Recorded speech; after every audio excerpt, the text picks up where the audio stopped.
Okay, so Sophie and I are both 1 week out from the Butchers Classic, which is a team competition in Copenhagen.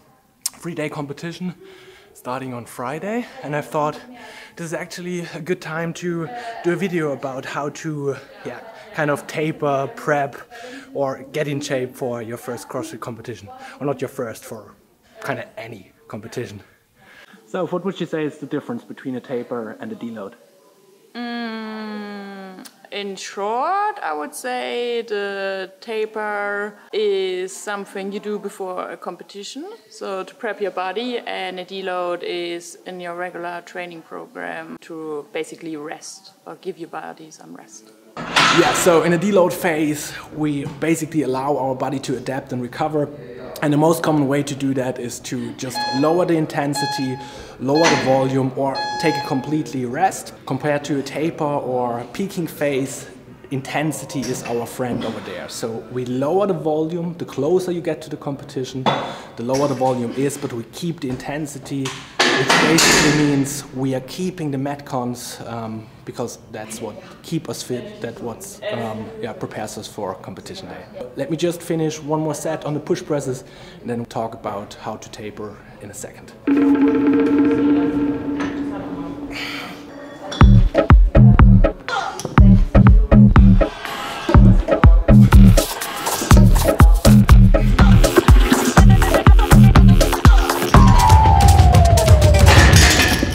Okay, done with the push presses, felt quite good. So one important thing when it comes to your peaking or prepping phase is the duration. That varies very much how important, how big the competition is. So for example, for a 5-day competition like CrossFit Games, pretty big competition, important one, you want to prep for a couple of weeks, even months. Compared to just a local 1-day competition, it's probably enough to just lower the volume for 1 week and then don't waste your training. So yeah, the longer, the more important the competition is, the longer your prepping phase should be. So Butchers just released the first 2 workouts, and one of it has some handstand walking under fatigue in there, and that's what we're doing right now, doing some dumbbell snatches, some burpees, paired with handstand walking, throwing a little bit of rest in, just to get our hands on some movements which will show up in the competition.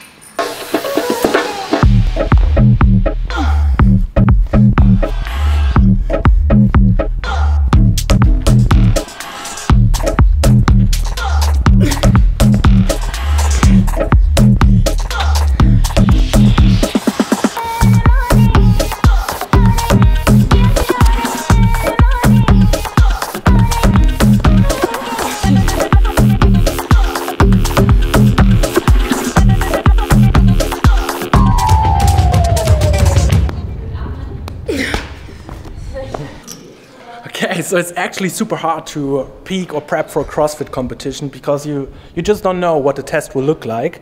Compared to something like a marathon, you know for sure that you have to run 42 kilometers and it's super easy, or it's easier to prep for that. So if you don't know what the test will look like, then the best thing you can do is to just look into some historic events, and maybe if you know an event is known for a lot of running, like the CrossFit Games for example, then adapt your training phase beforehand, instead of doing more rowing intervals, do more running. Or for example, Butchers already released 2 events, so we will test one of them with the warm right now. So what's the workout?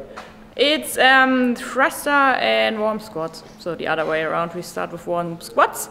They said you need strong legs, and yeah, that's not what I'm known for, to be honest, but it will be fun. I don't know. I hope so. We'll see. Teammate, can I help you? Wow, it's heavy. Is it heavy? Yeah, that's okay. It's way more comfortable for me to see you squatting, so I can get into the rhythm of yours. Okay, let me do it. If it's okay for you. Yep. Right.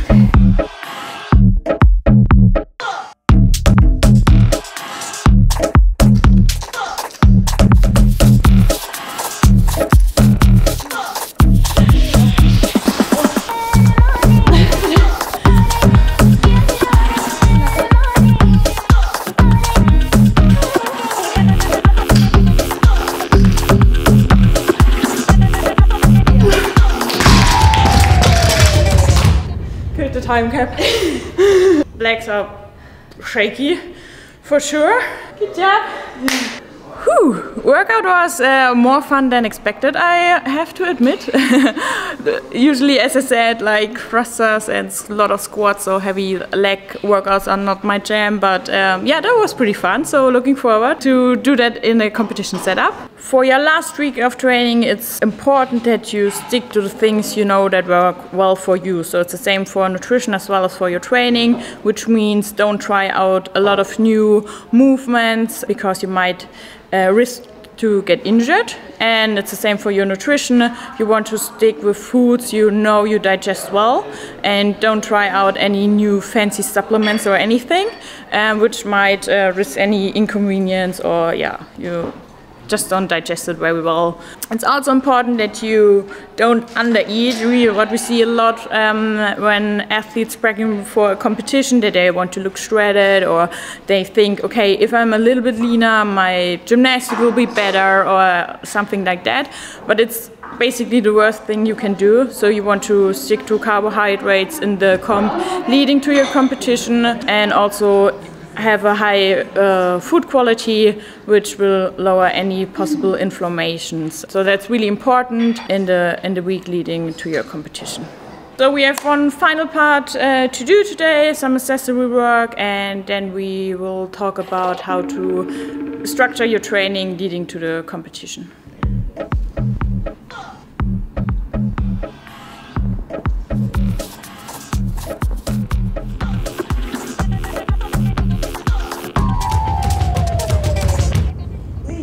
Okay, so what does the last week of training actually looks like? So we have the competition starts on Friday, and we did Monday and Tuesday normal training session, but with lower volume, so between 60 minutes to 75. And tomorrow, Wednesday, will be a full rest day, and on Thursday we will fly to Copenhagen and do like an easier session in the morning, like just movement. And why don't you rest on the day before the competition? That's very individual. So you could rest on the day before the competition, but for me or for us, it works better than to move a little bit, so you're actually feeling better on the first day of competition.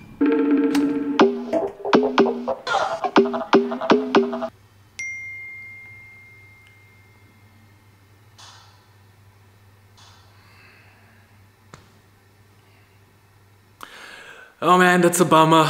Pretty disappointed, to be honest, but it is what it is. I mean, I can completely understand Rasmus' decision. I would definitely do the same, and I hope he's healthy soon again.